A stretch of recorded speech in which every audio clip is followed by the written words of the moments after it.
Today we're going to service this Manitou Mach 5 Pro XC. This also applies to the Manitou Mach 5 Comp XC. They're both made in '96. So yeah, let's go. Alright, so first thing, we just loosen these bolts on the bottom right here.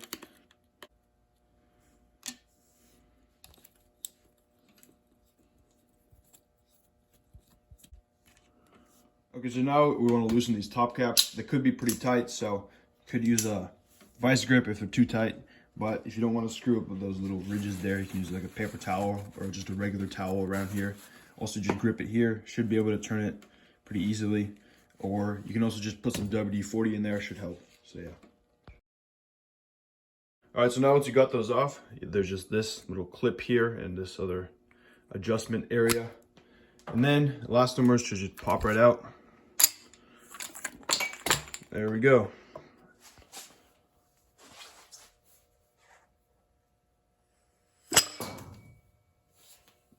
Okay, so now we got the lowers off. I'm just gonna slide off the boots here, like this.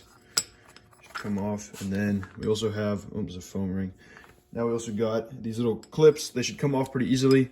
All you do is just get like a blunt object like this, push it up against it. They should slide right off, like that. This one's already halfway off, and then just flip the fork upside down, and this should come out.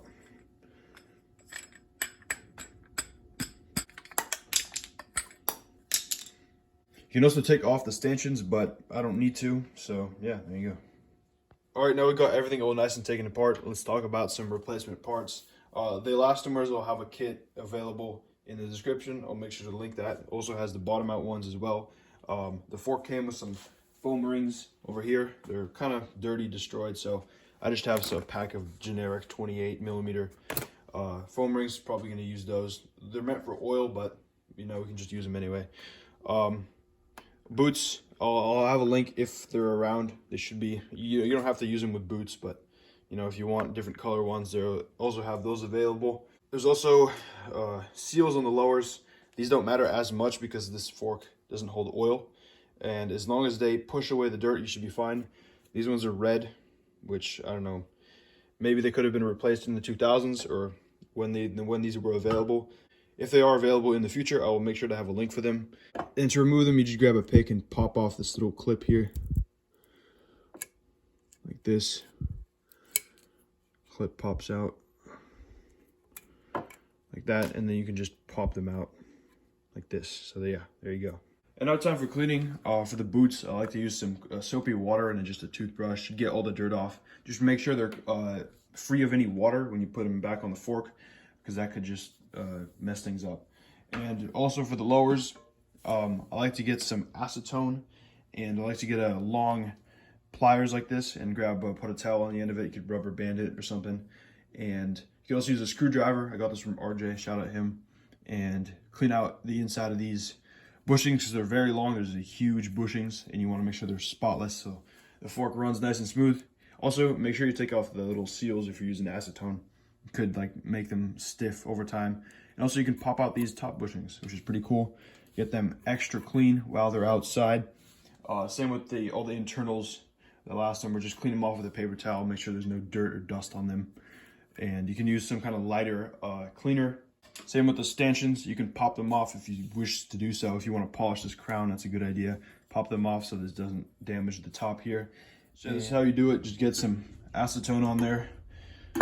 Grab your rag and just cycle it up and down.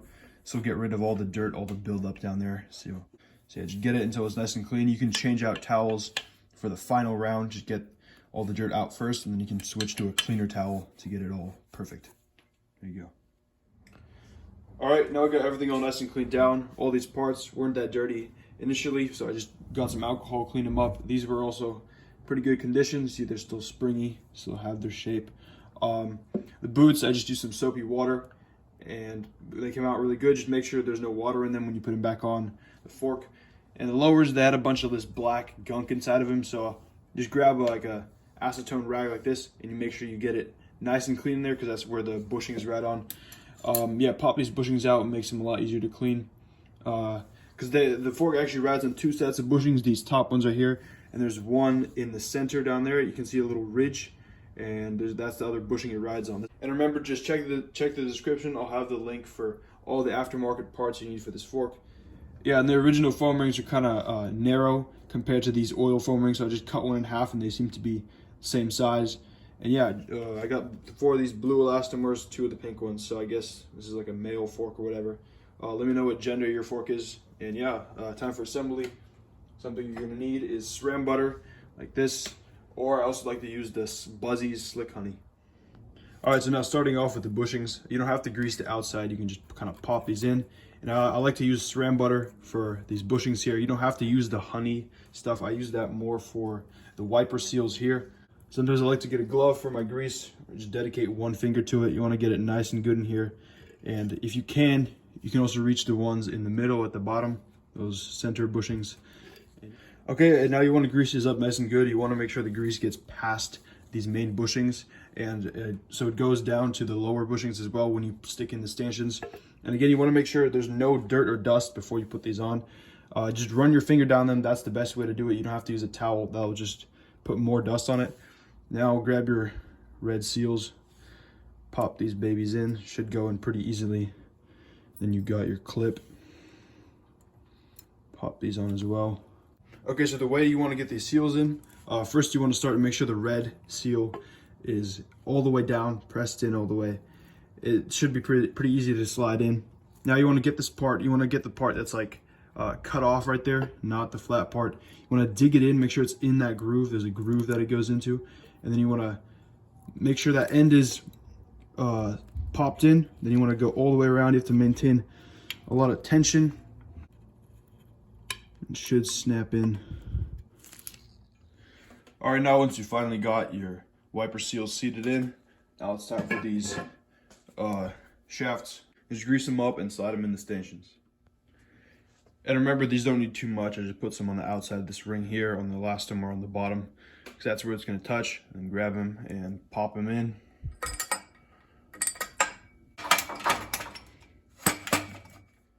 And now once we got them through, just put some grease on the shafts, cycle them up and down a few times to make sure they move nice and smoothly. There you go, pretty simple. And now we have our clips at the bottom here, these little slots. This one right here at the top is the comp. This one's right here is the pro. We have the pro. Just check your lowers, which one it is.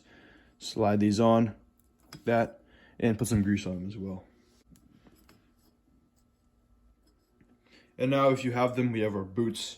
Again, you don't have to have these, but I just have them, so I'm gonna use them. Also, we got our O-ring in there.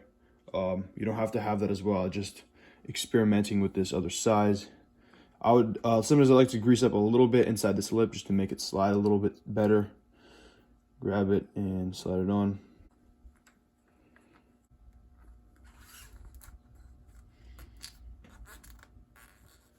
And if you did opt for the O-rings, I would just put a little bit of grease on them as well so they catch the little dust better. And yeah, make sure they're straight all the way around, and then just push them up after you put the boot on. A lot easier that way. There you go.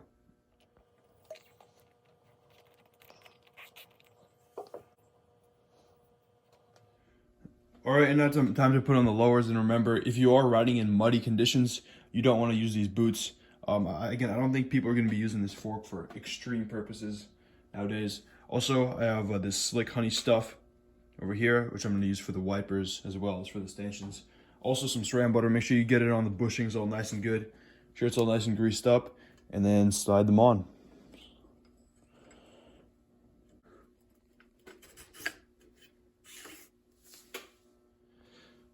All right, now before we screw on the bolts on the bottom of the fork, we want to put in our elastomers. We got our gender reveal ones. I'm just going to put the pink ones down first. This is how they go together, just like little Lego bricks. So get them, pop them in, grease up these little black shafts, and yeah, there you go. And now finally, we got our top caps. You can just grease up this area right here a little bit where they adjust like that. The bottom, a little bit on the threads as well, doesn't hurt. Now just grab them in, screw them on. There you go. And a quick note about these top caps, since they don't have an adjuster like every other normal fork does, you can pop these apart, and if you pop this clip off, you can see there's a bunch of ridges here, and the higher the ridge up here, the tighter the elastomer is going to be. So we have it on the loosest one here. I'm just going to move it up one, so now it's one tighter. There you go.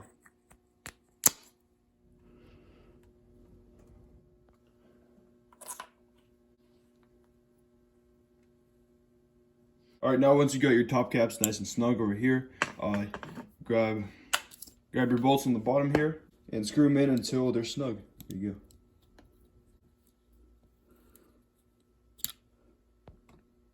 And again, you don't want to make these too tight. You don't want to make them too loose. Just make them so they're snug. All right, and real quick, I just want to talk about the positioning of the boots.